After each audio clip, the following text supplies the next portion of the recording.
remember you mentioned the breakup contract. It had the spreadsheet and he said, you have to pay me out the equivalent of half of your mortgage payments. Oh, hey, like, honey, don't forget to take her right. By the way, you make less than I do. Yes. Oh my gosh. He said, I really think you should consider the fact that you might be lesbian because you're very aggressive and abrasive and because of these issues with men. Is that the chief product officer of Meta Theory? I'm ready for pickleball. The previous CEO of Top.gg, ex-director of product at SoundCloud, ex-Twitch, ex-LinkedIn, ex-Pinterest. Oh my God.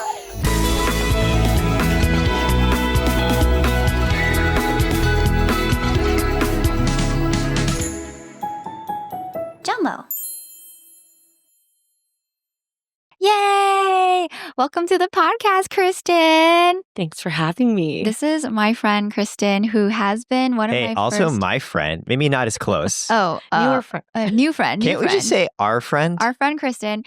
But I met... Kristen's been a guest that I've been wanting on the podcast for a really long time because she is a corporate baddie. She's like one of my first PM mentors in my career. And we met in San Francisco when I was like trying to break into product and she gave me a lot of career advice. And since then, her career has just blown up completely. And I wanted to give you a little background on where she's been. She started in her career in consulting and insights data. And then she went to LinkedIn for insights. And then she became a product manager at Twitch was the first place. Then you went to Pinterest. Yes. And you then became a director of product at SoundCloud, and then became a CEO at Top.gg, and then a CPO at Meta Theory, and now is like a product advisor, a career coach, a board member, an now she's living that semi-retired life. Is what this era should be. So it's been a while since you've been working full time, right? It's been exactly 2.5 years. Yeah, I remember Kristin was like the first person who came over to this house. When moving day. Yeah, she came and she helped me move. Aww. Yeah. And then you were telling me all like the career stuff and like you're like going to take a break. You were burnt out. I was scared. It was the first time I went off on my own and wasn't on a W-2 anymore. That is a scary transition. But Kristin has had an insane career path. But then love has not been so kind throughout the years. True. I joke that, or I'm a big fan of games, and sometimes I joke that maybe I put all my skill points into career and cooking and other things. Probably. Oh, yeah. She's an excellent cook. Oh. And she has a doggo named Meepo. Yes. Meepo. And every single time we catch up in San Francisco Bay Area, I get more and more of the Kristin love lore. Wow. And it's like insane. I feel like I live vicariously through your dating horror stories. Yes. So as do many of my friends in relationships and those who are married with kids. Yeah. So I wanted to talk about, this like trend I'm seeing where women are, badass corporate girlies, like really ambitious, very, very ambitious. And they are dating men, and like sometimes the ambition doesn't line up and it creates conflict. It is a very strange place. But I want to preface this episode with this is an episode about dating in your 20s versus your 30s. Kristin, you are now 36. Ooh. I know. Mid-30s. And it's a time when marriage happens, kids happen, divorce happens, and it's a lot of serious topics.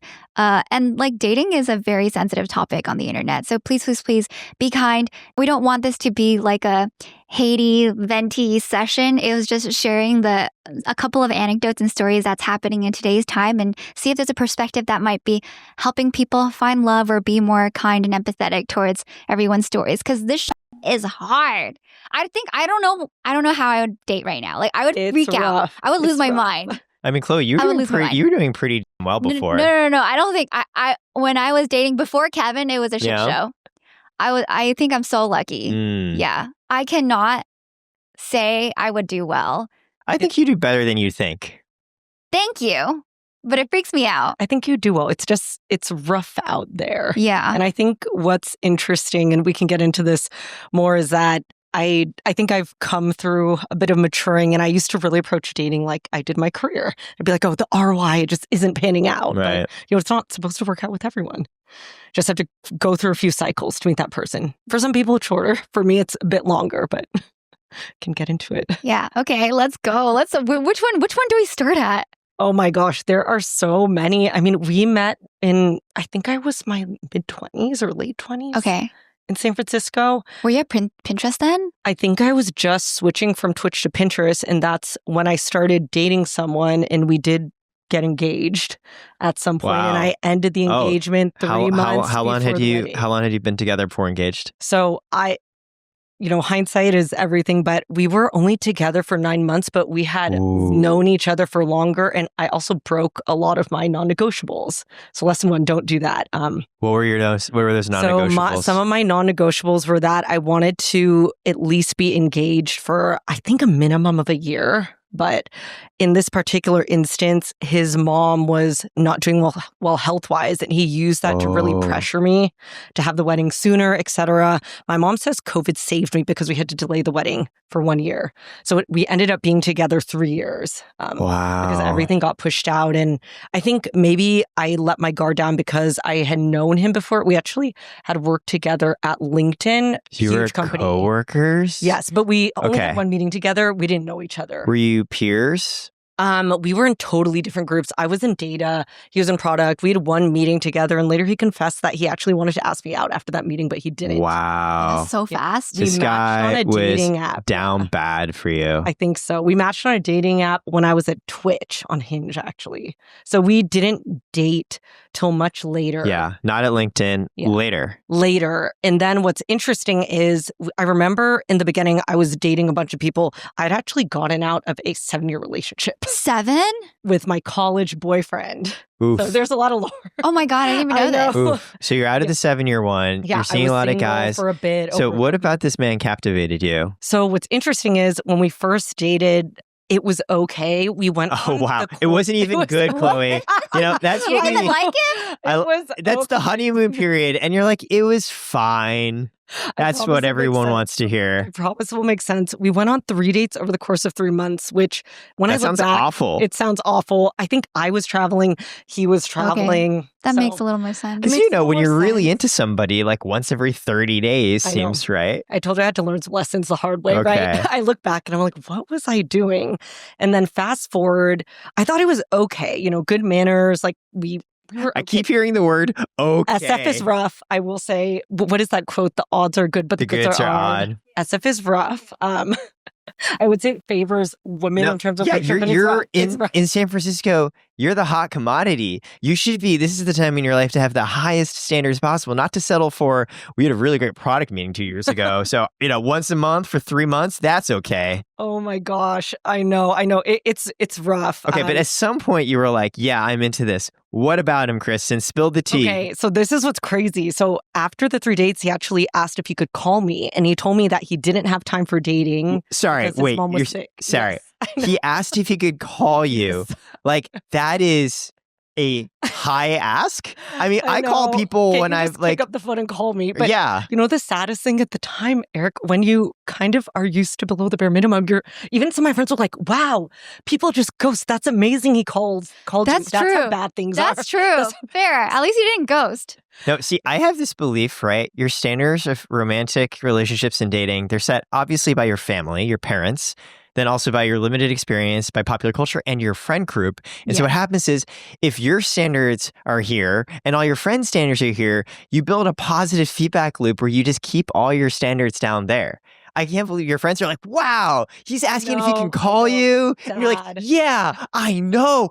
You're just building this upon yourselves. No, truly rough times. Okay, so let me get this right. You fell for him because he asked if he could call you on the phone. No, so actually what happened is he said he didn't have time for dating. He wanted to focus on starting his company, and his mom wasn't doing well. So we didn't talk for 9. We actually didn't speak for 9 months. Were you seeing other people during this time? Yes, I was seeing other people. We weren't exclusive. And I said, okay, whatever, cool. That was nice. He called me, went off and did my own thing. Yeah, I respect it. Mother's important. Yeah. The crazy thing is, I would say 9 months later, actually, the friend that introduced me and Chloe, Jenny, she was interested in perhaps starting a company with me. And I was kind of freaking out because I thought, I had just switched into product. I was at Twitch and I was going to move to Pinterest. And my sister was like, hey, why don't you just treat this as an exercise and talk to some people who started companies? why don't you text that guy you had gone on dates with? Oh, so he had started something? Yes, he had went and started something. Okay. And then I was like, okay, I shall send him a LinkedIn message for coffee. And she's like, don't be weird. You have his number. Text I him. agree. Why Yay. would you send him a I LinkedIn know, message for 'cause somebody I was that like, you knew it's already? Professional. I don't know. And then we reconnected over text. And then he was like, oh, I'm busy. He pulled the classic, oh, I'm busy, but can we get dinner Friday night? That's like weird. That's I like know, he's trying weird. to neg you. Like, I just be a know. normal person. Like, hey, I'm busy. Let's catch up or let's get dinner. Why I this like know. you're so I'm so precious. And like then I you said, should feel okay. honored. And then I know, seriously, maybe I did need a lobotomy back Okay, then. is I this look guy? back. Please explain, Kristen. Is he like 6'9"? Like looks like a He, K-pop at star. the time, was quite, I would say he was quite attractive. Like one quote Okay, from see, that's a why you're coworker putting up said with he all looked this. like he walked out of Instagram. I don't know if he's this That's attractive why. anymore, See, that's but why you're yes, putting up with yes. all this I admit, yes. because we're all mystified here. Yeah, mystified is the word. No, it's Very it's, confused. I am mystified by my behavior, but I think initially I was like, oh, he's, attractive. We're only human. We're He's only polite. human, He has a- remember? It seemed like he had a good job. Questions on that. And then at the dinner, it's so funny, I arrived at the restaurant and somehow the reservation was for 3 people. And I was like, wait, His mom. is it his mom? Is it his co-founder? Co-founder makes more sense. I thought it was co-founder, but they had made a mistake and we Okay. actually hit it off at that dinner and we're catching up, had way better chemistry. And I would say And at the this time, was said in a platonic context. This was, Yes. but semi because you had been Semi. talking romantically before. yes. So in your mind, are you going through? Could this be something? I think so. And I remember him saying he was only free Friday for dinner. And then all my friends and coworkers said, Kristen, this is a date. Yeah. Sure, you can talk about work. And I was single at the time. And I was like, I don't you know know. what? Why not just go? I'll and say this: see what- I've gotten meals with Yeah. individuals of the fair gender, and they were not dates. But I could see in this context because you had been talking romantically before, And we had gone on 3 dates before. right? Over Yes. 3 months. Yeah. I could see why. The door is open. I know. And guess what? So I'm going to fast forward later. Guess what that break was? He actually dated someone else. It wasn't to take off time. Oh, so To he start a so company he for his When lied. did you find out? I found They out lied. after we were together for, I think it was 6 months or a year. Oh, I found out way yeah, later, huge and I put flags. together some pieces because I thought it would be Kirsten, fun so to look you, at our you, Hinge so you, messages. you dated a boy. Oh. Yes, I Literally. think so. No. You just dated a fuckboy. And you didn't know. know. We didn't see it. He was on such good behavior at the beginning. My dad likes to brag that he wasn't tricked, but my mom was tricked. My sister was tricked. He would So do the dad most knew. thoughtful things. I know my dad honestly hates everyone though, so we don't take him that seriously.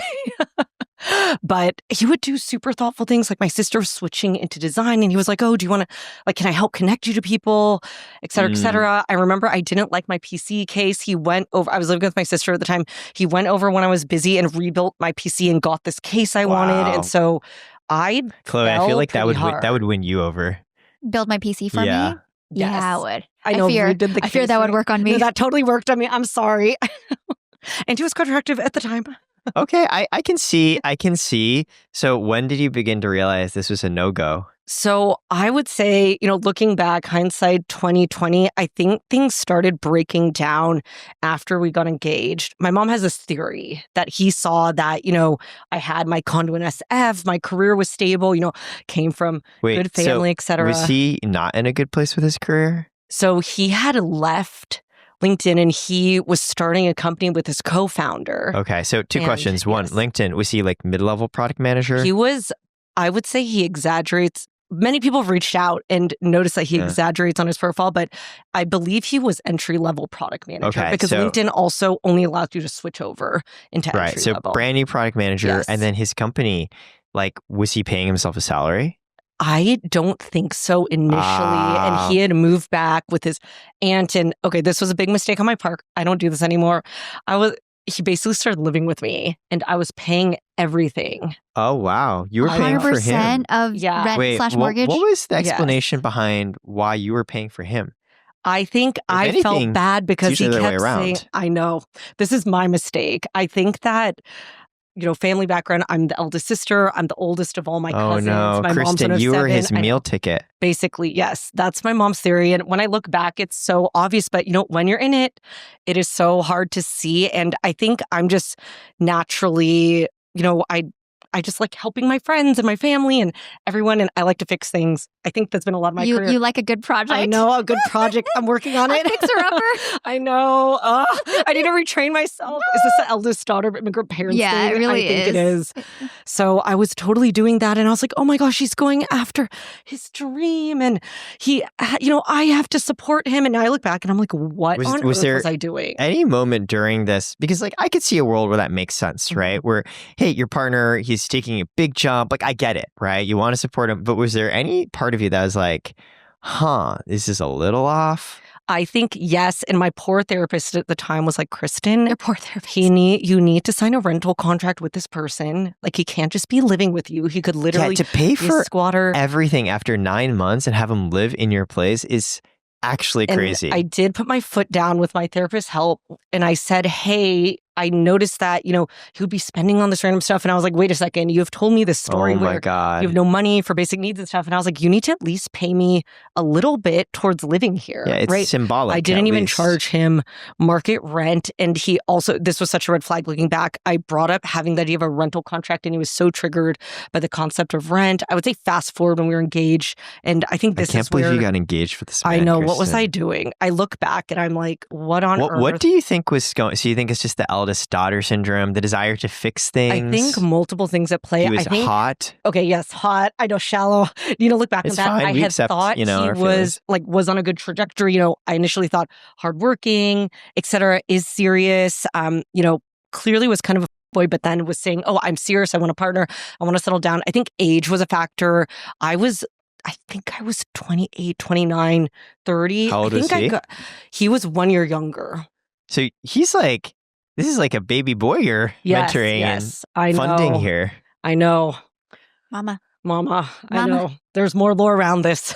Chloe knows, but I don't think Eric knows. Okay, share. What's this mama lore? Oh my gosh. Well, I think that for me, and I've looked at other partners after, it's interesting. There's a lot of theories, and I talked to my mom a lot about this, where she was like, okay, you shouldn't date so close to your age. It became competitive because this ex-fiancé was in product 2, and I think he just became very competitive with you were me. doing better career-wise. Yes, and I also wasn't in product that long before I got that director role. And he had been doing it much longer. Oh, so he was jealous. He was doing it as well. Very jealous. He actually told me, so his startup crashed and burned. I think he attempted to sue his co-founder. More on this later. Because he used that same language with me, and it presented me with a breakup contract. Wow. When I feel ended the bad engagement. for you and his co-founder. This. I remember you mentioned the breakup contract. Everyone was like, Kristin, this could be from an episode of Silicon Did he Valley. want like alimony? Did he want child support for himself? Yes, exactly. And so in this contract, the version I saw, he was like, it had the spreadsheet, and he said, you have to pay me out the equivalent of half of your mortgage payments, half of your HOA, and half of your property tax. What was his logic? And he said, I tricked him into thinking he would have equity in my property. And I think he's completely delusional. I remember one time that is delusional. He was triggered because his aunt had said, oh, Kristin, for SoundCloud, I thought we were going to move to Berlin, etc. Oh, yeah. Is it a German company? Yes, based in Berlin, headquarters there. And also, why was I looking at Europe? He said it was his dream to move there. And he was like, let's just get married and go. And I said, absolutely not. I will find my own way because I'm not going to take a hit on my career. And then his aunt said, Kristin, what are you going to do with your condo? And I said, oh, I'm going to rent it out. And later in the car, he said, why did you embarrass me in front of my aunt? Instead of just you giving should say it to it's him. Our condo. And I was like, I bought this way before we met.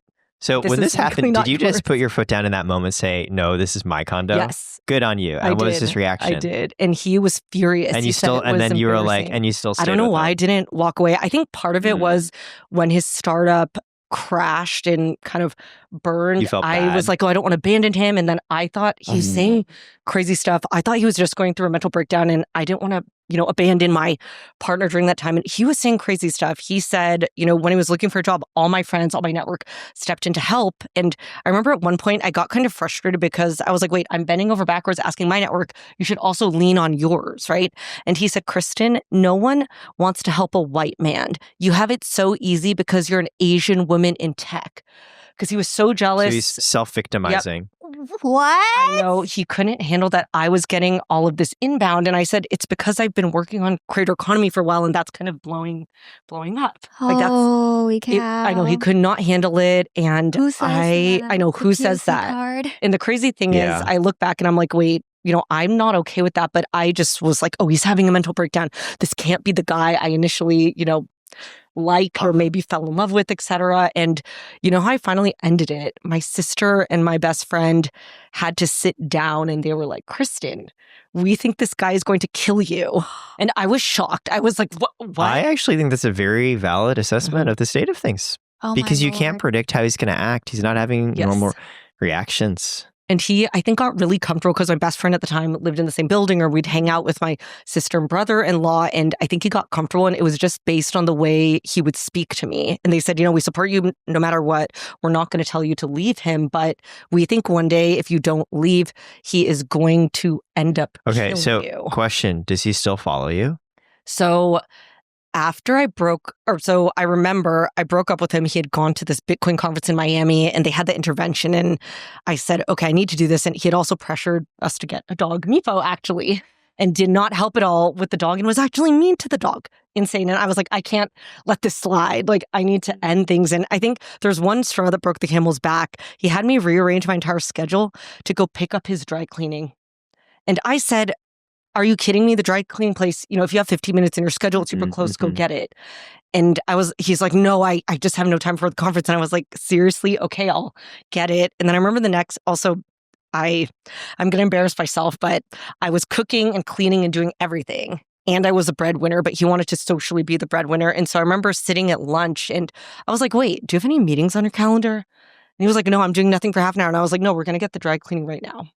So anyways, ended it after, and then he couldn't even handle that I ended it. He said, okay, we're going to take a break for 6 months. I'm going to move to Miami and then we'll get back together. And I said, no, we're done. This is a unilateral decision. This is not a joint decision.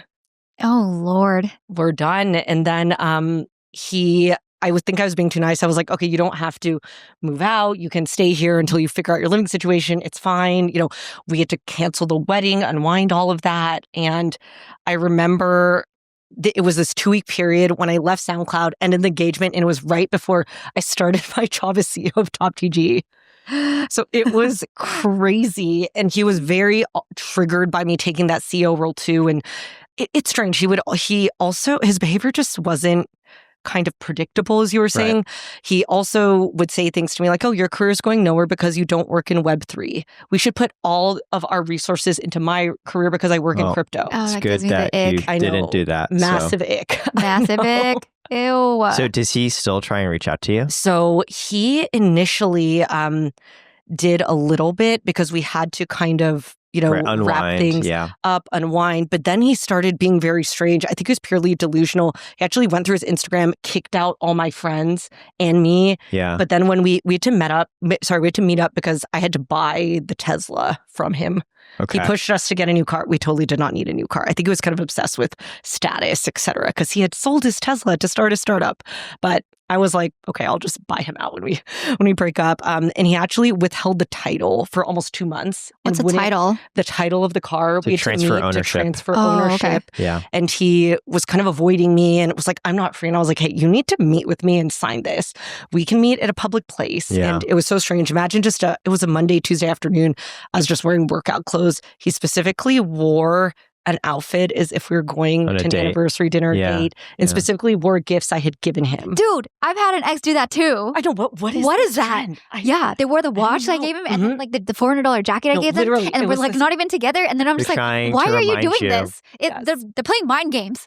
No, mind games, right? Oh, you missed out on this, etc. I think that he also did this weird thing where he set up our Comcast internet and wouldn't transfer it to me. And I was like, this takes 5-minute click. Wow. I had to battle Comcast. And he waited to cancel it and did it on the weekend my sister and her husband got married. And my brother-in-law was just like, Kristin, like this guy's insane. This was so on purpose. And I think I look back and I'm like, why did I not leave sooner? And I remember my brother-in-law sitting with me and saying, Kristin, you would never tolerate this at work. Why are you tolerating this in your relationship? And the behavior, and this is a lesson I've learned, someone's behavior, their true behavior is going to be consistent in the relationship with their family, with their friends, and at work. So it really feels like there's a couple of things here. I think one, absolutely, there are a lot of people who are really insecure of their partner's success, right? Where they see part of themselves in comparison to their partner and maybe entered with an expectation of the quote unquote hierarchy. And when that changes, it really freaks them out. And second, I do think there's an element here of why are you dating this man? And that's not as in why you, it's more clearly there's this like really protective impulse in you that has been channeled to great effect in your career. And I imagine family and friends that is just going a little awry in a situation where you want to help, but it's not going to a good purpose. Yes. And I think that's something I've struggled with, gone to a lot of therapy for it too. And I think I've struggled to turn off something that I think has made me very successful in my career, as you said, and with family and friends, and turn that off in a relationship. And I am wondering, right, like, why am I gravitating towards these people? Why am I attracting them, et cetera? I've also talked to some successful girlfriends who are married or divorced, et cetera. And I noticed that with a lot of very successful women, they almost have the same problem. And you could say it's attracting very insecure men or narcissists who kind of view you as, it's like a trophy in a way. I think the framing you have is right because you're also attracted to them. And I think, to your point, it works in friendship and the workplace because there are boundaries, right? Where you can only help so much until you and everybody is like, well, that's weird. Let's stop. And these are so well known. You never go into the danger place. I think with personal relationships, there often don't need to be boundaries, right? We might not be good at setting them up. And so you're going way overboard. And so I think the framing you said, both of why they're attracted to you, but why you're attracted to them, that's like deep. Yes. And I think, I mean, I do think when I look at myself, I'm like, oh, okay, at the beginning, right, you get excited, infatuated, you're going to be optimistic. And it, you know, that quote, love is blind. It kind of blinds you to a lot of those things. And so I think I've gotten better. We could talk about it. I've shortened the cycle, but it's something I still struggle with. Remember you told me about the 𝙎𝙊𝙈𝙎𝙬 horseman quote? Yes. You were the one wearing rose-colored glasses. Red flags just look like flags. Yeah, I remember that was the first time I heard the quote and I was like, damn, that's deep. I know. I feel like it describes my situation really well. And I always talk about what happened because I'm hoping that if someone hears this story, right, they'll catch some red flags sooner. And I think one way my sister Lauren or Elsie and my best friend Priyanka got through to me, they were like, what if I came to you and I described, you know, your life and the treatment you were receiving and that person was dating your sister or me? What would you do? And I said, oh, that's completely unacceptable. Yeah. You cray-cray. Can I ask, have there been people interested in approaching you where looking back, you're like, actually, they were very, very healthy and secure, but nothing happened? Green flags? I think so. Yes, definitely. I think in dating or just meeting folks and having chemistry. And did you date any of them? I think I dated them and it's hard. I would say I definitely dated them, you know, maybe more casually and maybe went into some relationships with them. There's one ex that Chloe and I have talked about. It was my most recent longer relationship. And I think on these kind of career aspects or financial aspects, he was very secure and we handled it well. That's great. But we had other issues around immaturity in other areas. So and I think I struggle with that sometimes because then I started thinking about, oh, should I take a compromise on that or settle? So I feel like, tricky. I mean, Kevin is secure in generally all the important areas. I feel they're definitely, and you know, it's funny, Chloe, before we did this episode, she's like, hey, like, can you talk to friends who would feel really insecure dating a partner who's more career successful than they are? Yeah. And I like went through, I'm like, they actually would all be super fine if their partner was way more successful than they are. I'm actually so puzzled by these men that you're encountering in your life because like I don't really have that. So I think what's interesting is, and I talked to a lot of other women in this situation, and there's definitely some men who I think they say they're totally fine with it and they seem fine for the first few months, but they actually can't handle it. Was that the most recent? Yes, there was. We're going to call him the rebound. Rebound, the most recent rebound one that I man. was telling Chloe about. He actually was through a mutual friend, and I kind of decided to go off of the apps for a bit and focus on meeting people in the wild or through mutual friends. I think he initially seemed so fantastic. I remember gushing about him to Chloe. You really like this man. He did all the right things, knew what to say, was paying for everything, wanted to provide, was so excited to be with a partner, acted very secure. And then I think it started cracking, I want to say 2 months in. And so I think some people say they're okay with it, but then when they actually are in the situation, they start feeling pressure. And I think some people are actually okay with it, but I've noticed specifically with a lot of men, they want their partner to ultimately revolve around them. Okay. Was this one of them? I think so. I think initially he thought it was so great that I had my own business and I was, doing my semi-retirement and I worked really hard. But part of that was because he thought that his net worth was significantly higher. Actually pushed that conversation. Oh, and then he realized it wasn't. Yes. So man was full of green flags. It was a garden of green flags. Yes. And then in 2 months in, you're like, we need to have the money talk. Yes. And then you sat down. I sat down because he was saying things like, I love that he was saying this. He's like, oh, I've made enough to retire. I'm trying to go after some business ventures to make enough for 2 people to retire. I really want to buy a house with you at some point. I'm looking to be able to build a shared life together.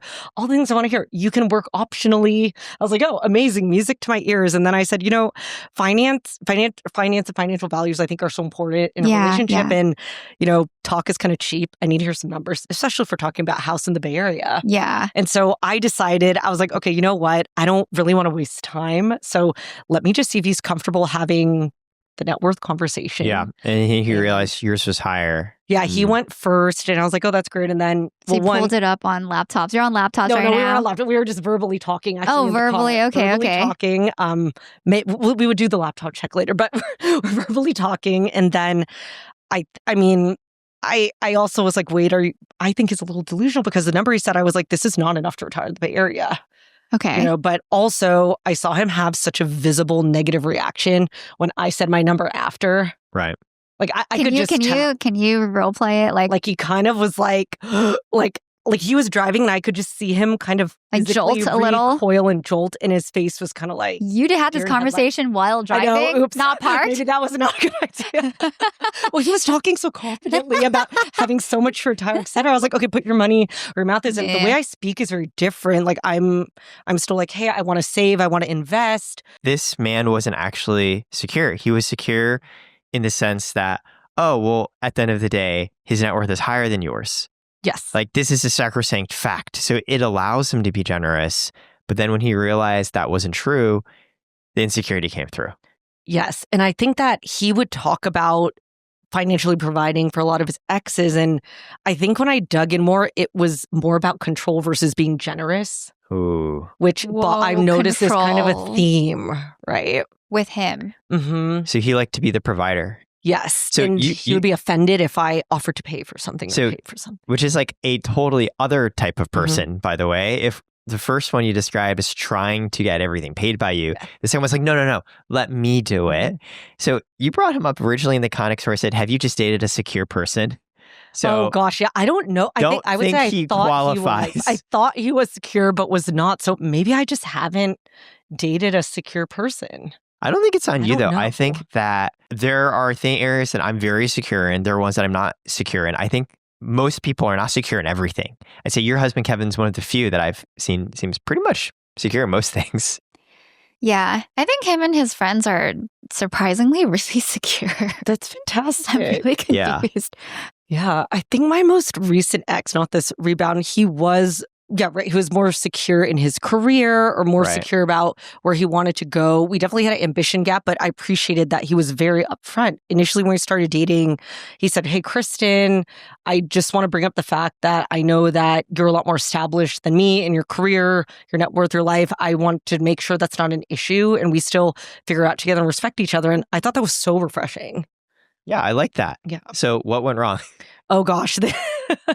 I think one hard thing, we had an age gap. It was my first time dating someone much younger than me. I want to say 5.5 years. That's not even Maybe that's that not a big age gap. of an age gap, but fair. I think But it is considerable. there's a relationship experience gap too, where his longest relationship before me was 6 months. And initially, I actually wanted to axe him from It's like, that. you were engaged. I know. And one of my friends, we're on different ends of the baggage spectrum. And one of my The friends, baggage Priyanka, was like, "Hey, Kristen, some of your relationships should have been shorter than 6 months. So I don't think you can judge him." I was like, okay, fair point. Fair point. That was truth, Yeah. capital T truth. So it's hard because, in some areas, I don't expect someone to be perfect, but Yeah. at the same time, I think I've run into a lot of trouble around ambition gap, finance gap. Like, do you want to build a shared life together? Or, my ex-fiancé, when we broke up, I remember he told me that he actually should be in a relationship where he's the provider and the person is more reliant on him. Right. That's like a stereotypical Yes. male-female relationship dynamic. Yes. And he said that out loud? Yeah, he said that out loud. And he also said he had some feedback for me. And I was like, okay, what feedback? And he said that this is after I broke up with him. I still remember this crystal clear. Also driving. He was driving. I don't like driving. So that's why a lot of stories have. I love all these them stories driving are in the you car. bring extremely triggering things up to insecure partners while they're They're driving you driving. around. driving. They're like so not They prepared. can't escape. It's like, oh, hey, like, honey, don't forget to take a right. By the way, you make less than I do. Yes. Oh my gosh. But he said that he had some feedback for me. And he said, "I noticed you have issues with powerful men in your life." And I almost started laughing. I was like, what on earth are you talking about? And he's like, "Yeah, you have issues with me and your dad." And in my head, I was like, I don't consider you a powerful man. Did you tell him that? No, I thought it would trigger him too much while he Yeah, was it would Yeah, driving. trigger especially while him. he's driving. But he said, "I really think you should consider the fact that you might be lesbian because you're very aggressive and abrasive and because of these issues with men." And I did start laughing at this point. I That said, was projecting. this is projecting. You Yes. can't handle rejection. 100% Also, way to projecting. stereotype all lesbians. That's not wow, cool. that's so messed up. This guy is nutty. But I wanted to share that He's a story. I about feel like psycho. clearly insecurity. you've been so accomplished from a career perspective, which is how a lot of men measure their self-worth. Mhm. You're definitely attracting a lot of these people. It reminds me, there's a quote, and I've mentioned this to you before, Chloe, but Sofia Vergara from Modern Family said she can only date people who make at least as much as she does because of the power dynamics. Have you dated people who, quote unquote, from a career financial perspective, have more resources than you? Yes. And I also love that quote because that's something my mom and I talk a lot about, where she was like, "I just don't think you can date someone who makes less with you, or they need to have the same or more net worth. Or they It's need not to just gonna be work." very mentally secure. Yes. One of these needs to be true. Yes. And I have dated some, but we actually didn't end up entering a relationship. One guy, I was talking to my sister at this podcast, and she's like, "Okay, you got to tell them about the plane guys." And I was like, "Oh gosh." Plain guy. There was one guy I dated who very successful, founded, several companies, exited, clearly very well off and secure, but he only wanted to hang out when he was free. Kind of no respect for my schedule, etc. We dated, we weren't exclusive. One date, he was just like, "Hey, are you free next week? Let's go to Hawaii, big island. I think 4 seasons where they filmed The White Lotus." Just called someone, made the tickets for next week. We went, and I said, "Whoa!" But I realized he kind of just wanted me to sit around while he's working and do whatever and then be free. And everything was just on his schedule. And I actually dated him when I had a break, I think 1 or 2 months off between jobs.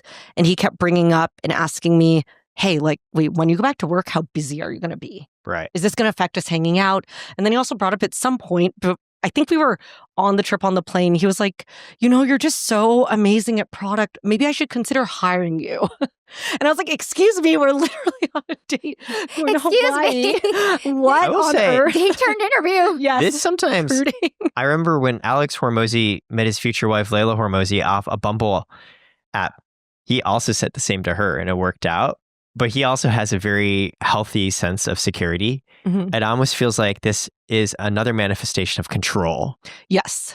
he needs to call the shots. It needs to be on his schedule, etc. So I think I have dated some other partners like that, but they're very, hey, I'm the breadwinner, very, I guess I would say traditional with quotes, value. Yeah, it's almost like, I don't know, I feel like it's one of the biggest decisions of your life you're ending up with. People who don't have as much financial resources seem jealous of you. People with more expect you to be very subservient to them. Yes, I think you hit the nail on the head. Yeah. That's why I'm single right now and not sure what to do. And my mom is on the verge of hiring a matchmaker. She asked me to ask all my mutual friends to introduce me. And I mean, we discussed too, it's hot. I'm 36, older, but I feel like the stakes just get higher. I mean, how important is marriage to you? I've been going back and forth. I think I always initially had these dreams of, I'd love to have a partner. I love to get married, build a shared life together. But based on my experiences in these relationships with insecure men, it's actually been such a risk to my health. I don't know if it's been a risk to my career, but some of my friends have said, Kristin, imagine if you didn't have to deal with these men and spend brain space on them. Where might your career be? Like, you succeeded in spite of that, but imagine if you could have dedicated more time. And the opportunity cost. Yes, so it sounds like you always wanted a relationship and now you're like, but is it worth it? Yes. And I'm kind of like, hey, being single's nice. I have more money. I'm not subsidizing a lot of these people. Two, I don't have someone trying to control me, or I don't know, the past couple of them have been obsessed with trying to discipline my dog. Poor Meepo. I don't allow that at all, but I almost think they're jealous because I do cook all of Meepo's food and he does go on the bed with me, and they're just obsessed with trying to discipline him. It's total red flag. I'm like, get out if they do this. But I know it's so hard. I'm kind of like, I have an amazing, I've had an amazing career, amazing friends like you both, amazing family. If someone's not additive to my life, is it worth it? Yeah. I haven't given up, but I don't want to drop my standards. And I argue with my sister about this all the time. She was like, Kristin, there's a line of people who want to date you, but you're single because your standards are high. And I said, yes, like, look at my past and my history. I think I'm high. Fair for you to keep high standards. I don't even think you have high standards. I know. Well, you just don't want a psychopath who's trying to control you and mooch off of you. She wants a partner who is emotionally, financially secure to support her career and her endeavors, and also not expect her to cater to him. I'd say in today's modern day, that's like a standard that is hard to find. I know. Yes. And there was that Vogue article that said having a boyfriend is embarrassing. And I don't know. What Vogue article? There's a recent Vogue article about having a boyfriend is I did hear about this. Embarrassing. Yes. Why? I forget the author's name, but she was talking about how, the bar is in hell. And I think now with the advent of, TikTok and other social media giving you a peek into what goes on in different relationships, it's just shocking to see what a lot of women are putting up with in straight relationships. And so I don't think she meant, I think some people misread it. It's not that just being in a relationship, it's embarrassing. It's like, hey, if you have this type of boyfriend behaving in this manner and you're putting up with it, yes, that is embarrassing. I think it's really hard because I know many guys who've also dated some very interesting women as well. I think the tricky thing is secure people pair off really quickly, right? When a secure person meets another secure person, boop, there you go. And so at any one given point in time, the dating pool is primarily filled with insecure people. And then when you match them and their insecurities clash, it's like the Hindenburg. Yes. And I think my issue was trying to hold on and fix things versus now I've changed my approach. I'm like, okay, for a sign of disrespect, walk away. Yeah. That's good. That's good. That's good. You're speedrunning it. It sounds like. Yes. How did the breakup conversation go with Rebound Guy? Oh my gosh. Because the finance conversation was only step one. Yes, step one. Of the crack. He initiated it, but it was going downhill because I also was asking a lot of questions. When you're going to throw around those big numbers, I am going to ask questions. And I actually found out he purposely did not have health insurance as a way to save money. But, every week, imagine he's grocery shopping at the equivalent of Erewhon. Unironically, by right and SF. Right. This is not like a decision that necessarily makes sense. Exactly. I was like, I'm not going to judge if there's truly financial pain here, but I was like, I am. So you can afford health insurance. Yes. And then if something really bad happens, am I going to cover this? Exactly. And I was like, this just seems delusional and you think you're invincible. You know, something could happen to you that's not your fault. And then also, I remember I was helping a friend, you know, set up their retirement accounts. And I was like, you know what, let me just ask him. And I said, hey. Let me guess, he didn't have anything saved for retirement. Yes, zero. It's a bold move. And wait, no, like invested. 401k type. Wait, what? No IRA, no. On purpose. This man thinks he's going to live forever. No emergency fund?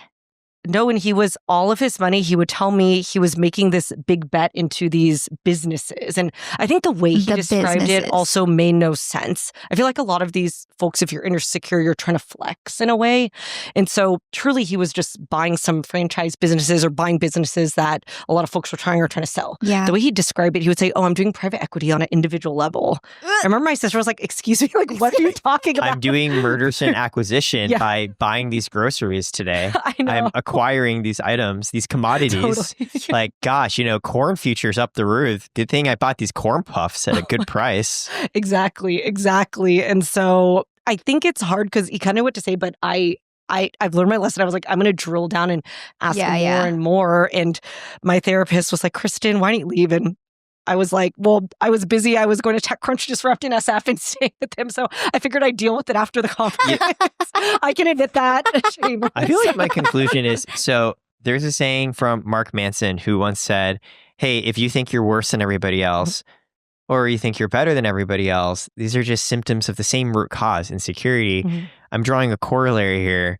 If your partner really, really wants you to pay for everything, or they really, really want to pay themselves for you, there's something going on there. I think so. And it was to the point, Rebound Guy would say he would be offended if I were to pay with something. Right. And it's like, is this a threat to your ego and how you see yourself? You have to be the provider. So as soon as you realized, how can you be the provider if you have more to provide than he does? Sounds like his brain broke. I think so. And I think the net worth broke his. I mean, Chloe, how do you and Kevin split finances? I'm using her as an example of healthy marriage, stable relationship. Actually, on date number 1, we went 50-50 and that pissed me off. I would be pissed off too for that. I feel like man? Generally on dates, there is more of an expectation. And to be clear, before you go off on me, I always pay on first dates. That's not to say I appreciate people treating me on dates. I appreciate it too. So you guys went 50-50. How did Kevin bring this up? Like the check came, Kevin was like, here's my card, where's yours? Usually I go like, oh, we can split it. And then if he says, yeah, I'll be like, what the hell? So, I do that too. I'm not going to lie. It's kind of awkward for a girl to expect it, like to say, like, to be like, oh, you know, just not do anything. It's like, oh, no, I got it. And that should be the exchange. I've definitely dated girls who wouldn't say anything. Yeah, I think it's awkward. So I'm awkward. I feel awkward. Some of my friends told me to, because I'm way too generous on the other side, they were like, my girlfriend's like, Kristin, put away your wallet. Like, you can't even offer. But I feel so horrible. I feel like that's like the silence is so loud. The silence is so loud. You want to offer, and then they're like, no, of course, I've got this. Yeah. So, if they ask me out, yeah. But how does this work? You've stated your desires, and you're married to somebody who didn't do that. Oh, I mean, I told him later. And then he was like, oh, it was his first ever date. So does he? So like, okay, after he realized, then he took me out. So does he do date? Does he cover dates then? We are somewhat 50-50. Actually, it's kind of blurry. I mean, he has his bank account. I have mine. We have a joint, and that goes into our mortgage and like any bills and big things. At the beginning, when we were dating, his net worth was much higher, and then it made me feel really bad. Yeah, I felt like, damn, what the hell? Like, software engineers, damn, they make so much money. But then, and he got on a good time with Twitch and Amazon. Those are some good days. Yeah, they were doing really well. Yeah, I mean, we don't really buy a lot of stuff. So I don't. As we say on the, how much was this couch, Chloe? I mean, I think I actually don't buy that much stuff compared to like the women and men in my life. Like, because we're in tech and people Chloe, you're literally comparing yourself to celebrity creator influencers in LA. No, and then also tech people. Tech people like Kevin's friends. If they see it, they buy it. They buy like 80K watches and like that's on their list. That's true. Actually, I don't do this either. You don't either. Yeah, a lot of her friends, heaven knows, even seeing the same outfit for like 20 weeks at this point. Heaven knows. The heavens do know. Actually, Chloe bought me clothes for my birthday. Try it. I was going to potentially wear it on this pod, Why but didn't you do it? because I don't want us on this pod to have a conversation about my clothes Oh, okay. instead of our great friend Kristin. I don't mind. So I'm really curious, Kristin. So like, Yeah. what's next? Oh You my seem- gosh. You seem very self-aware. Yeah, she sent me a text storm. Yes. And I was like, I cannot believe this is freaking happening because I thought he was endgame. I thought rebound guy was Oh, no, endgame. we all I was thought, like, green yeah. flags Endgame, wow. everywhere. We We love thought. it. It's going to happen. It's finally going to happen. Mhm. After a series of horror stories, we're going to get Yes. there Like, to I'm the going happy to the ending. dinner wedding. in SF talking about it. I know. We were having a I very fun know. dinner. And then this happens and he Yeah. brought it up. Did he like accuse you of anything or like He did he have said, a oh, there reason? were some other kind of red flags that came up where he Rebound said, guy is the one. Oh wait, Rebound his guy is net the most worth recent. Yeah, net worth Yeah. was is a actually lot lower. than But I yours. think, yeah. and the thing is, I don't mind if it's lower. I'll say, like with my ex, we had that conversation. Yeah. It was healthy. It was totally fine. We managed it. I think it's more of that he was so confident it was higher. Mhm. And then almost yeah. There's offended. like an assumption here Yes, that yes. really threw you off. Yeah. And there's some other little red flags where he said that my communication style was causing him anxiety. And I said, wait, what do you mean? And Mm. he said, oh, if I ask you, how are you? You should be giving me a one-word answer. What? And if I ask you a question, you should give me a one-sentence concise answer. He can tell ChatGPT to respond this way, but Exactly. you're a Yeah. human being. And I think in the past, I'm very proud of myself. In the past, I might have considered shrinking myself or saying, oh my gosh, All right, this my is work on okay. this. Yeah. But this time I said, whoa, hold on. I know who I am. I've acted like this from before you even asked me out at the mutual friends dinner. And I said, I'm naturally a talkative person.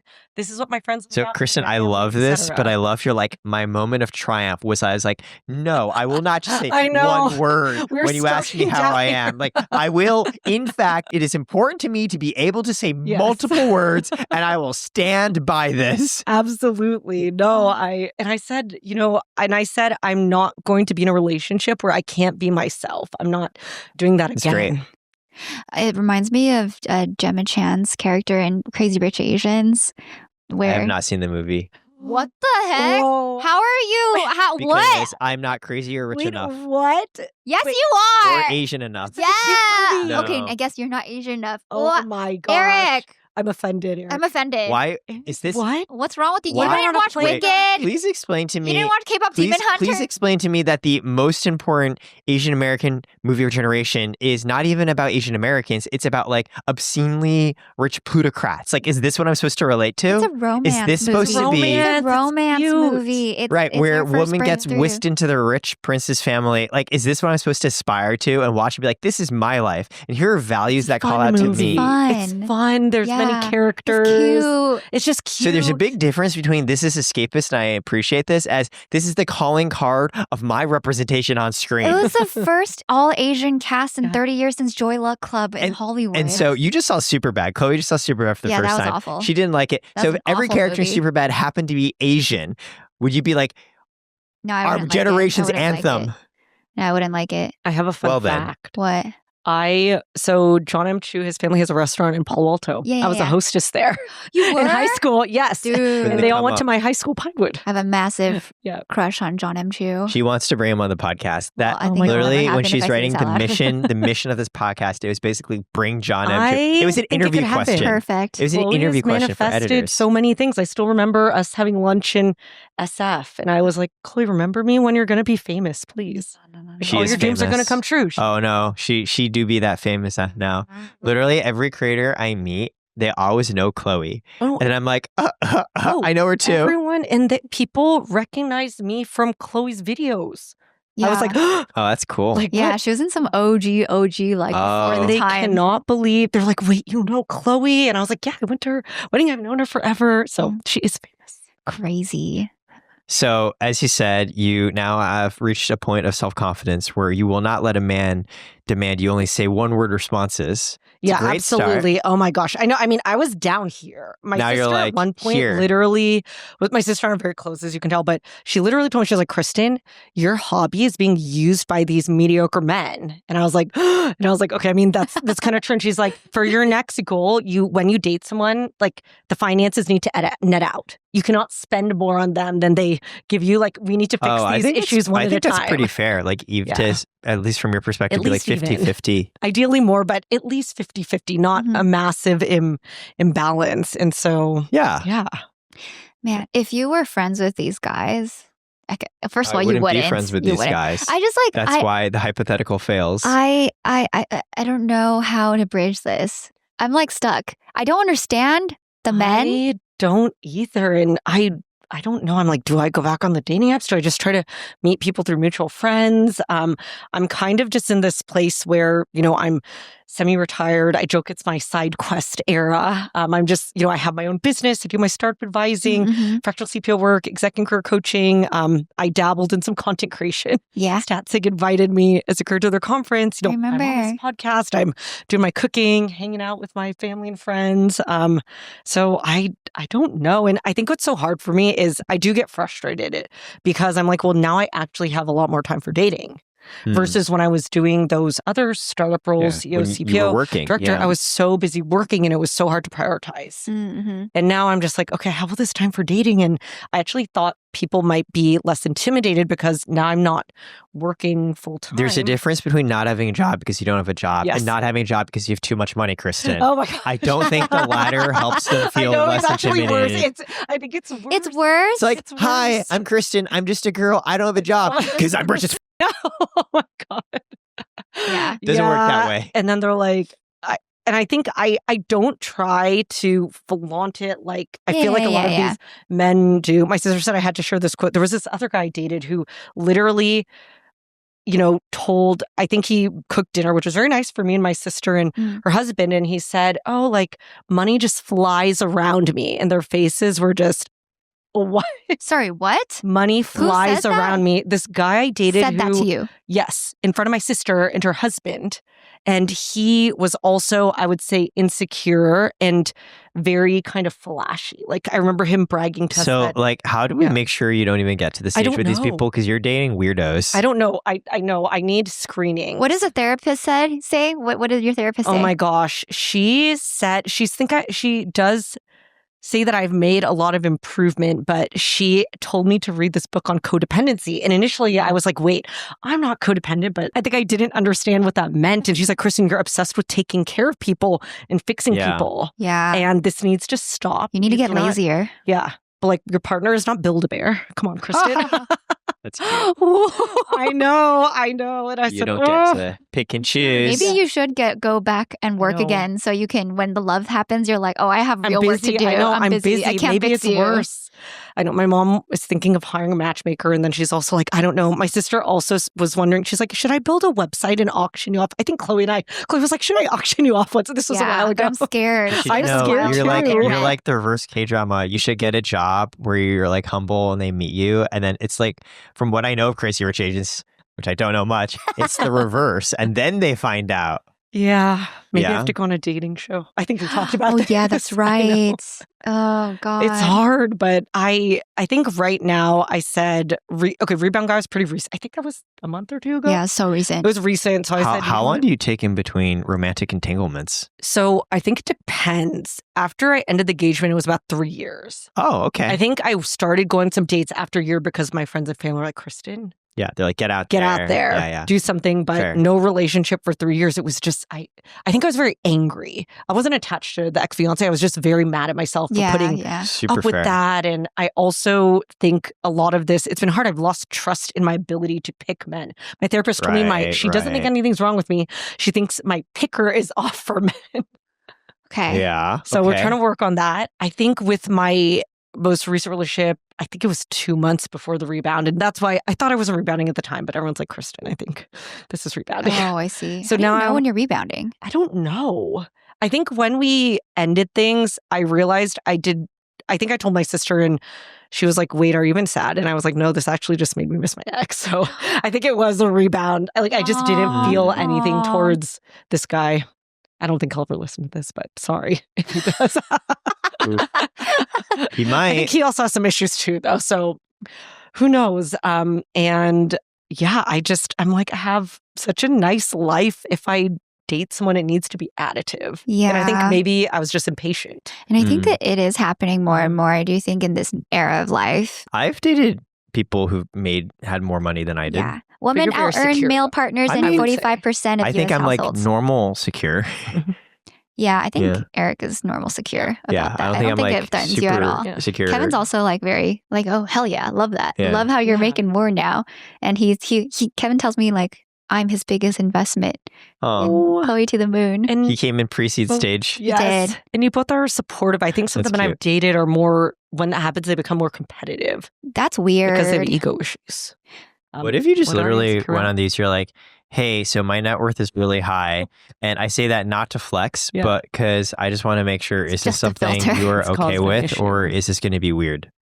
That's a good idea. Is that a good idea? Don't I know if it's a don't good know. idea. I don't know if it's a know good if it's a idea. good I'm idea. suggesting it as an idea. My It's one of other the options, friend- and it's an idea of all time. That's Actually, right. mutual friend that Chloe introduced me to, Zoe, we're Yeah. having lunch yesterday, and she was like, Kristin, maybe you should consider building a dating app to solve this problem for yourself. I have had I know. multiple It's based women on come net to worth. me saying that they're built. We literally had a guest, 𝙃𝙊𝙈𝙊𝙎, who said she wanted to build her own dating app. Remember? Mm-hmm. I know I might. I think is once I totally saw this on TikTok. It and means did you can just sort all the algorithms to just point True. to you. Exactly. So maybe my sister should build me a website and just screen for me. But I put my credit score as a joke on my Hinge at some point. What's your credit score? What is it out of again? 800 plus. Mine was, I think, 823. Yeah, That's very really good. high. That's very good. I mean, people do that, but I almost think you should build like a clone of Hinge, like make it literally the same, and just like go, because for dating app strategy, you have to bring women onto it first. Just go and literally pay them to be on it, because you have, not VC funding, but Kristen funding, and then have it look like Hinge, and then just insert yourself more into the matches. So, okay, here's the problem with my dating app. So I get tons of like I don't have a problem with getting likes, or even when I pay for premium to go through it, there's a ton, but it's more about how do you filter it? Yeah, men and women have the opposite problem on dating apps. Women always get tons of likes, and men have to send them out. And then I say, okay, I paid to see you like me. This doesn't even help. How do I filter this? And then I just pay someone to go through and do it for you. This is a solvable problem. Oh my gosh. I mean, what's not solvable is like actually, seeing how the relationships progress, but just that problem, totally solvable. True. It's hard. And I feel like a lot of the men I've encountered, they don't have a clear picture of who they are and what they want. Very Craigslist vibes. Yes. Encountered. Do you know why? I think it's from the theme we were talking about. Is it just tech men? I wonder if it's... No, I've dated some the last one, the rebound, was non-tech. The money flies around me was non-tech. I even wondered if I was having an issue with tech men. Bay Area men? Maybe. Perhaps. Some of them had just moved there, though, so... I know. Maybe move to like... it's Anything Christmas season, Hallmark style. Move to like a small town like Wisconsin. Look for someone who owns and runs a Christmas tree farm. True. That could be your dream. I mean, my mom at some point, she was like, I really hope that you meet someone who didn't grow up in the US and they're from a different country, and maybe you should go to Singapore. And I was like, are you describing the plot of Crazy Rich Asians? And then she watched Bling Empire and she's like, can you figure out how to go on that show, Kristin? Maybe they could introduce you to people. Canceled. I know. And she's like, can you just talk to them on Instagram? And I was like, Mom, no. Fun fact, I'm like somewhat friends with Kevin Creator from... Fine. I remember you ran into them on the plane. That's so cool. No. That was another person. Oh. I see Kevin at like a ton of screenings in LA. And then we like hang out and talk. My mom would say, Chloe, can you ask Kevin to introduce Kristin to someone? Huh. I truly don't know though. It's hard. So I've kind of come to this point where LA's I'm not easy either. Yeah, LA's it's not weird. easy. And I think a lot of women, as you're saying earlier, I don't want to carry my partner. I want us to take care of each other, right? I think you are very successful, and I don't know how to pair you either. It's hard. And then a lot of my friends and family, they're just like, oh, this person isn't good enough. This person isn't good enough. But I am optimistic. There has to be someone out there. I know. Well, our audience is mostly women, so this probably will not help you. That's okay. That's okay. I just hope the women in the audience learn from my mistakes. And my male Jomies, I'm here for you. Yeah, I know. That's why Eric's here. Men and women can learn. Chloe's like, this is going to be a podcast about relationships. Can you be our token male? And I'm like, there's nothing I would like more. Can you be the diversity hire? Hey, DEI baby. We need your perspective. We out here. You're the minority. Yeah. Yeah. I feel like we have no perspective on the insecure man. But I like this as a cautionary tale of what not to do. Yeah. Yes. What did your when you did your field research, anything come out of it? Well, I think she basically described it. There are guys who definitely want to be with the provider and want to be the protector. And you have to decide, is this a dynamic you're comfortable with? There are people who are totally fine with the man always being the protector than provider, and they take more of a subservient approach. There are also lots of women who are like, absolutely not. We need to be equal, or I need to be the dominant one. Like, it's just different types of people. You just have to mash them the right way with the right types. I don't think there's like a right way of how a relationship needs to be. Right. I think you just keep running into situations where what you need and desire in a partner is not matching with the people who are drawn to you. It's a mismatch. I think so. And I think it took me a while to shorten cycle, but it's shorter now. I'm glad you said that you don't want to shrink yourself to make the man more comfortable or to make the other side more comfortable. I think whenever anyone has to shrink themselves, that's a big flag. And I think social pressure plays a big aspect. And I remember, ending the engagement, my sister sat me down and said, Kristin, I know you're early 30s. It's not embarrassing to end an engagement. I feel like that's the way to make it the most embarrassing. It's like you do something and someone sits you down and you're like, you're so brave. At first, I was so triggered. I was so mad at her initially. But I mean, looking back, I reacted so badly. I would take it out on her and my friend. And then later, they didn't give up on me. And then she's like, it's more embarrassing to be married to this loser. True. Yeah. True. Stay alone. I think last question. Do you want to have kids? Ooh. Okay. So this is an interesting one because it has affected my relationship. I would say I don't know in the sense of right now, I'm 36, which is actually considered a geriatric pregnancy. Did you freeze your eggs? I didn't yet. I'm on the fence because if you want kids. I know. I would say I'm 80% no. Okay. 20% maybe. I really want to solve for my partner first and make that decision together. Right. It's like if it's the right partner and they really want it, it falls into the 20% maybe. Yes. And I'm also okay not having kids. And Right. I noticed what's really interesting is I have to be careful because a lot of men I've met will adjust their answer to match mine.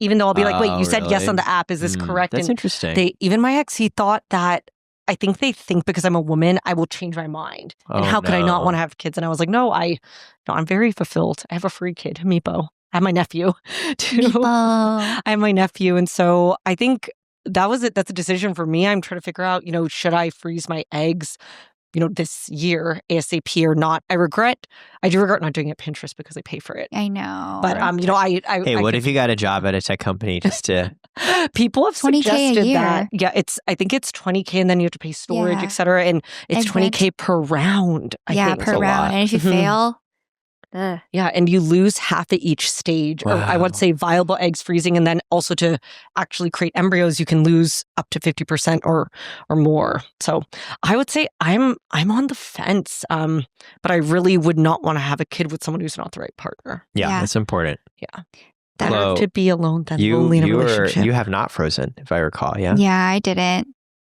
Do you think you will, or what's your answer on kids? I think we will. Yeah.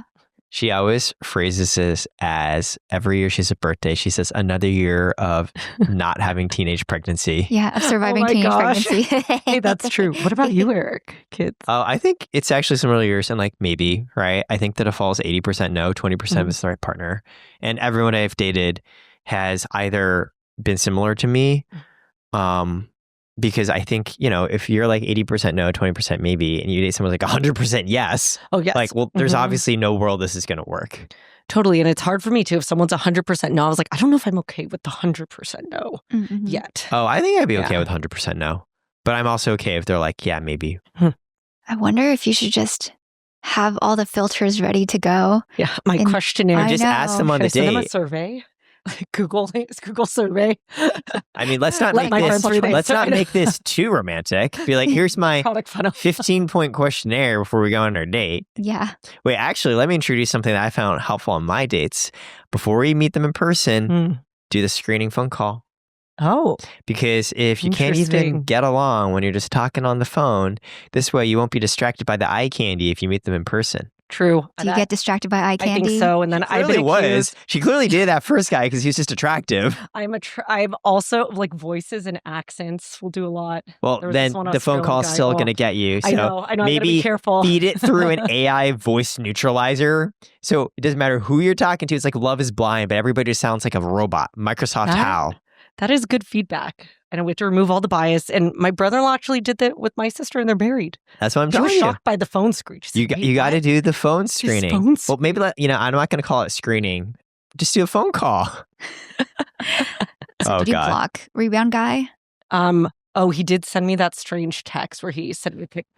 It was 2 days later. That's fucked up. Okay, no, Eric has to see this. Okay, Eric, you need to see this. Eric has to see this. We were joking. It's something you would see in a cringe TikTok compilation. I am. Try me. So expectations are high. You need to find it, Chloe. So just give it to me. Yes. Also, so number one, I love that the text before this was you stopped sharing location with them. So clearly you ended the location sharing piece. I did. Which is very important, number one.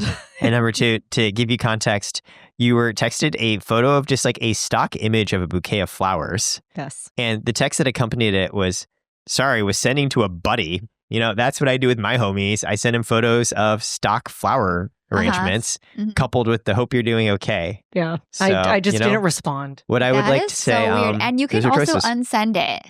Yes. One of my friends, she literally sent me a screen recording, was like, it takes 2 clicks to send this. Yeah. This is not a mistake. Yeah, no, wait. Sorry, just to be clear, there's no world in which any of us thought this was a mistake, That's obviously. highly manipulative. There was no part of me that thought it was a mistake. I was more just like, this looks like a stock image. If it's like... What do you make of behavior like this, Eric? Why are you dating? Why did you date in the first place? I don't know. I thought it would be better because it was a mutual friend. But I think the friend admitted he wasn't intentionally trying to set us up. He actually had 3 other guys lined up. Yeah, I remember. So maybe we have to we'll revisit that later. It was Kristen's harem of men. Yes. Chloe says she's preparing something based on that. Yeah, it's very exciting. She has so many characters in her life that are reverse harem.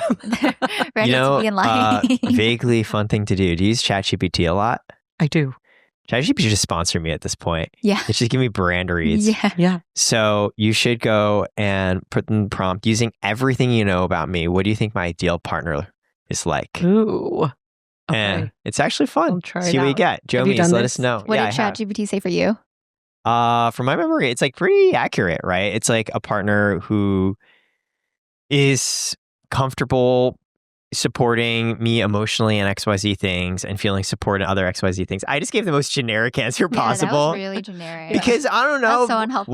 What if my future partner is watching this? I don't want to give it all away. Let there be some mystery, some intrigue, some romance. It gave a good answer, all right? That's all you need to know.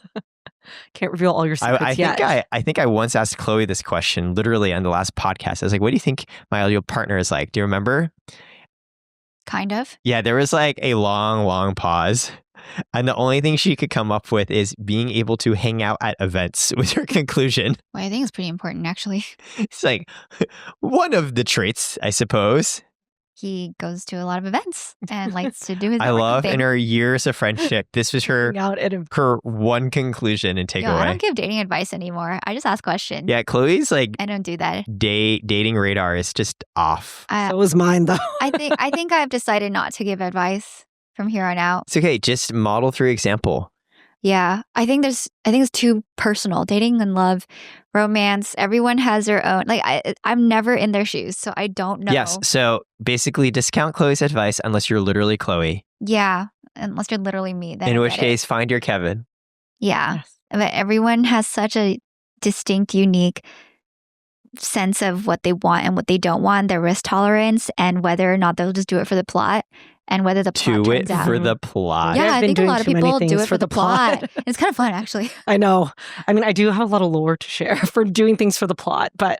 Did you recently do things for the plot? I don't know. Maybe not. No, oh gosh, when I did go back on the dating apps, I allowed my sister to swipe on someone. She says I need to take one for the team and date like 80-year-old Anna Nicole Smith.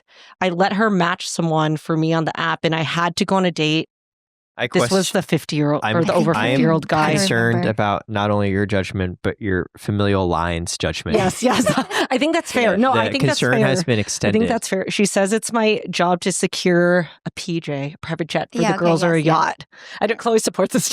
I mean, a PJ for you is a PJ for me. I know exactly. She says I'm the only one who's single. It's my job now. Once again, like to express my concern about the bubble of friends and their feedback to you. But yes. Oh my. I mean, hey, I can can be bribed with access to a private jet as well. Yeah. So, Well, you're not. You're in this bubble. It's enticing, isn't it? yeah, it's not a bad idea. But yeah, that did not go I well. think it's less taking one for the team, and they're more like just throwing you. Yeah. You're like, all right. Yeah, you're like a little Sims character. I'm the source of entertainment, Yeah. but I'm sorry. that's okay.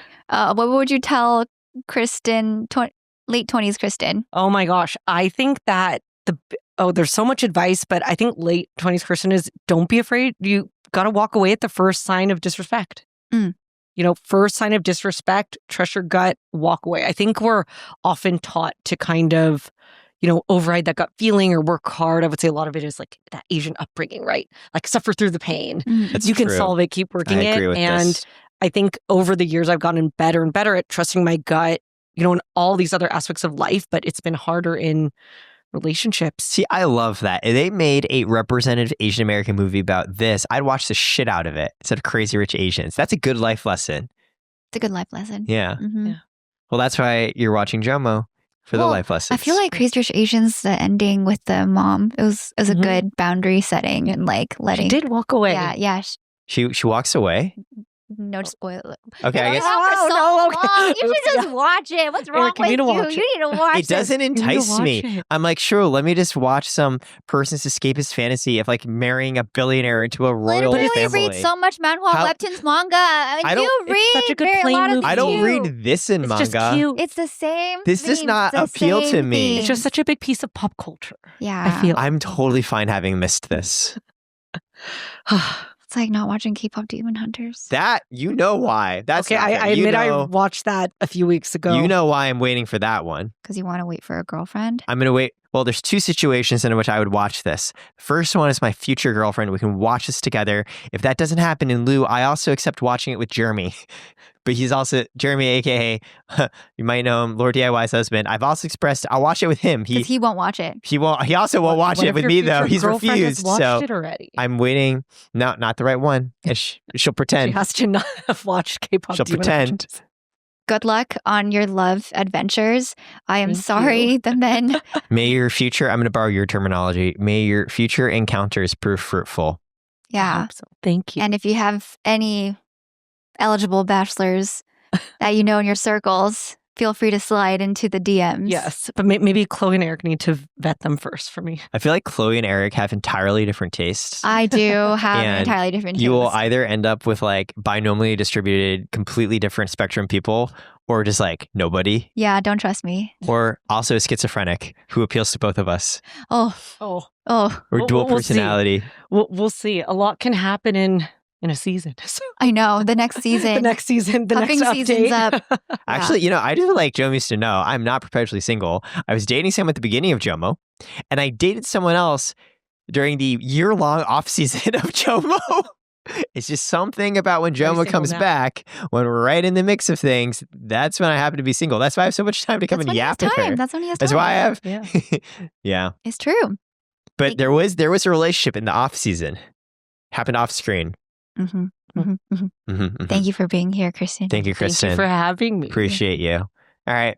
Jomis, thanks for joining. Bye. Bye. Bye-bye. Shout out to the JOMO Angels, Maya Long, Austin, and Ryan. I'm gonna be so for real. I've known Kristen for over 7 years now, and this is just one story of the dozens she's had. There's been far worse instances than what was shared. Also, please be kind in the comments. Whenever dating comes up, it's always a divisive topic. Everyone's experiences are different in different eras of life.